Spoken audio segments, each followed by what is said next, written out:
I'm about to blow your mind. I've never played a Souls-like game. They just never seem like my jam. I tend to prefer more laid-back games and experiences with crazy colors and art direction. I figured playing Dark Souls, a game with a muted color palette known for its difficulty, would probably not be the game most suited for me. But I decided to jump into the genre with the two titans of the Souls-like arena, Blue Fire and Code Vein. I am great, and I repeat great, at picking points of entry for games. I'm going to talk about Code Vein first, mainly because I want to make it clear that I am not reviewing it. I am merely giving my impressions of the first 12 or so hours of the game.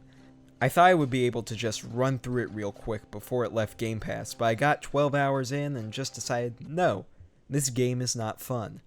While the core gameplay was satisfying enough, the zones in which you played just continued to get worse. The post-apocalyptic city was fine. The underground wire section where you walk slow was a bit annoying, but tolerable. And then the White Castle refused to give me food, and instead sent me into a labyrinth with no visual indicators on if I'm going the correct direction or not. This is like anti-product placement. I will never be going within 5 miles of a White Castle now. It doesn't help that you do this all for characters that have some of the blandest personalities ever. They try to fix this by having you microdose exposition dumps, but it always comes off as forced and out of place. It's just hard to care about characters with mediocre writing, hit-or-miss voice acting, and odd animations. Overall, Code Vein had a fine core, but it's surrounded by just so much janky mediocrity. That's the end of the impression. Man, it feels scandalous to talk about a game that I did not finish.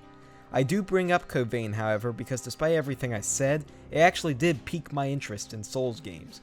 The core gameplay is good, and I can see why many would fall in love with titles with a higher level of quality. I have gained a newfound respect for the genre. Now, I'm kind of stretching the definition of Souls-like when I talk about Blue Fire.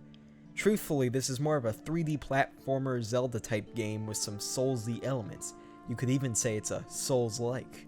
But Iron Pineapple counted it as a Souls-like, and I'm pretty sure he was the one who had the idea to make the Souls dark, so I'm counting it. I honestly really like Blue Fire. The game is just fun, especially the platforming. Hopping, wall running, spin jumping. It all comes together to make a package that feels rhythmic and vibey. While it's not necessarily to the level of polish as some of its contemporaries, it still delivers the goods. The combat, on the other hand, is a bit lacking. You only have one set of moves and an additional moveset if you're in the air. While platforming encourages you to think in many ways to solve a particular problem, the combat is pretty cut and dry. Luckily, the game mainly focuses on the platforming. Now, I would give a pretty strong recommendation for this game, but I did not beat it. Whoa, guys, stop, I swear it's different this time, I swear. The reason being, apparently if you lose on the final boss, there's a chance that the game will be bugged and you cannot retry. And honestly, it's a shame, because unless the thanks for playing screen bricks my computer, I would have been able to say I had a consistently positive experience with this game. And even with my journey coming to an unsatisfying conclusion, I still recommend it. The developers have said that they're aware of the bug and trying to fix it, so once that happens, I will have no reservations. Honestly, both Blue Fire and Code Vein have gotten me interested in the Souls-like genre.